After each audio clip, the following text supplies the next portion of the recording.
ಸನ್ಮಾನ್ಯ ನಮ್ಮ ರಾಷ್ಟ್ರೀಯ ಅಧ್ಯಕ್ಷ ಅಂತ ಜೆ.ಪಿ. ನಡ್ಡಾ ಅವರು ಮತ್ತು ಕೇಂದ್ರದ ರಕ್ಷಣಾ ಸಚಿವರಾದಂಥ ರಾಜನಾಥ್ ಸಿಂಗ್ ಅವರ ಪ್ರವಾಸವೂ ಕೂಡ ಈ 2 ದಿನದ ಅವಧಿಯಲ್ಲೇ ಬೇರೆ ಬೇರೆ ಕಡೆಗಳಲ್ಲಿ ನಡೀತಾ ಇದೆ. ಅದನ್ನು ಇವತ್ತು ಸಂಜೆ ಒಳಗೆ ನಿಶ್ಚಯ ಆಗುತ್ತೆ. ಜೆ.ಪಿ. ನಡ್ಡಾ ಅವರು 21ನೇ ತಾರೀಕು ಕರ್ನಾಟಕಕ್ಕೆ ಬರ್ತಾ ಇದ್ದಾರೆ. ರಾಜನಾಥ್ ಸಿಂಗ್ ಅವರು 24ನೇ ತಾರೀಕು ಕರ್ನಾಟಕದಲ್ಲಿ ಪ್ರವಾಸವನ್ನು ಮಾಡೋರಿದ್ದಾರೆ. ಮೊದಲ ಹಂತದ 14 ಲೋಕಸಭಾ ಕ್ಷೇತ್ರದಲ್ಲಿ ಬಹಳ ದೊಡ್ಡ ಪ್ರಮಾಣದ ಚುನಾವಣಾ ಪ್ರಚಾರಕ್ಕೆ ನಾವು ವೇಗವನ್ನು ಕೊಡ್ತಾ ಇದ್ದೇವೆ.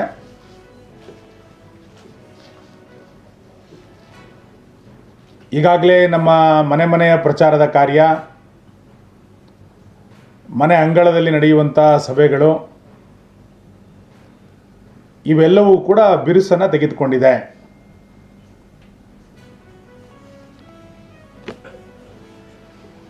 ನಾವು ಈ ಚುನಾವಣೆಯಲ್ಲಿ ಒಂದು ವಿಶೇಷವಾದಂಥ ಅಭಿಯಾನವನ್ನು ತೆಗೆದುಕೊಂಡಿರುವಂಥದ್ದು ಏಪ್ರಿಲ್ 21 ಮತ್ತು ಏಪ್ರಿಲ್ 28.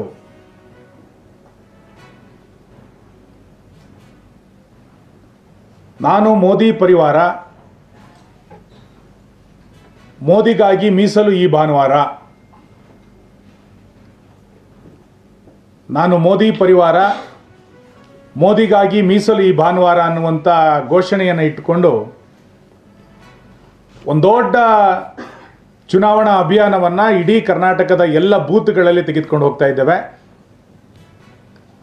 ಕಳೆದ 10 ವರ್ಷಗಳ ಅವಧಿಯಲ್ಲಿ ಒಂದು ದಿನವೂ ವಿಶ್ರಾಂತಿಯನ್ನು ತೆಗೆದುಕೊಳ್ಳದೆ ದೇಶದ ಕಾರ್ಯವನ್ನು ಮಾಡಿರುವಂಥ ಮೋದಿಯವರ ಗೆಲುವಿಗೋಸ್ಕರ ಒಂದು ಭಾನುವಾರವನ್ನು ಕೊಡಬೇಕು ಅನ್ನುವಂಥ ಕರೆಯನ್ನು ಮೋದಿ ಅಭಿಮಾನಿಗಳಿಗೆ ನಾವು ವಿನಂತಿಯನ್ನು ಮಾಡ್ತಾ ಇದ್ದೇವೆ. ಮೋದಿಗೋಸ್ಕರ ಒಂದು ಭಾನುವಾರವನ್ನು ಮೀಸಲಿಡಬೇಕು. ಮೋದಿ ಪರವಾದಂಥ ಪ್ರಚಾರ ಕಾರ್ಯವನ್ನು ತಮ್ಮ ಮನೆಯ ಸುತ್ತಮುತ್ತ, ತಮ್ಮ ವ್ಯಾಪಾರ ಚಟುವಟಿಕೆಯ ಸುತ್ತಮುತ್ತ, ತಮ್ಮ ವಾಕಿಂಗ್ ಸ್ಥಳಗಳಲ್ಲಿ, ಅಪಾರ್ಟ್ಮೆಂಟ್ಗಳಲ್ಲಿ, ಇನ್ನಿತರ ಎಲ್ಲ ಸ್ಥಳಗಳಲ್ಲಿ ಮೋದಿ ಪರವಾದಂತಹ ಒಂದು ಚಟುವಟಿಕೆಯನ್ನು ಮಾಡಲಿಕ್ಕೋಸ್ಕರ ಒಂದು ಭಾನುವಾರವನ್ನು ಮೀಸಲಿಡಿ ಅನ್ನುವಂಥ ಕರೆಯನ್ನು ಕೊಡ್ತಾ ಇದ್ದೇವೆ. ಆ 21ನೇ ತಾರೀಕಿನ ಭಾನುವಾರ ಸುಮಾರು 15 ಲಕ್ಷ ಜನ ಕೆಲವು ಗಂಟೆಗಳ ಕಾಲ ಈ ಚುನಾವಣಾ ಕಾರ್ಯದಲ್ಲಿ ತೊಡಗಿಸಬೇಕು ಅನ್ನುವಂಥ ಸಿದ್ಧತೆಯನ್ನು ನಾವು ಮಾಡ್ತಾ ಇದ್ದೇವೆ.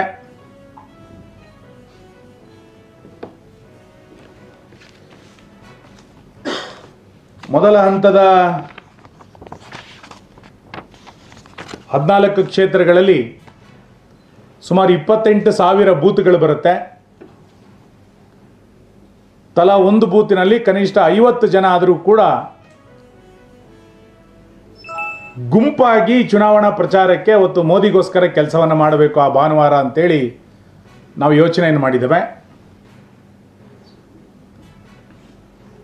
ಈ ರೀತಿ 21ನೇ ತಾರೀಕಿನ ಮೊದಲ ಹಂತದ ಚುನಾವಣೆಗೆ 21ನೇ ತಾರೀಕು, 2ನೇ ಹಂತದ ಚುನಾವಣೆಯಲ್ಲಿ 28ನೇ ತಾರೀಕು ಭಾನುವಾರವನ್ನು ಮೋದಿಗೋಸ್ಕರ ಮೀಸಲಿಡಬೇಕು, ಮೋದಿ ಪರಿವಾರ ಅನ್ನುವಂಥ ಹೆಸರಿನಡಿನಲ್ಲಿ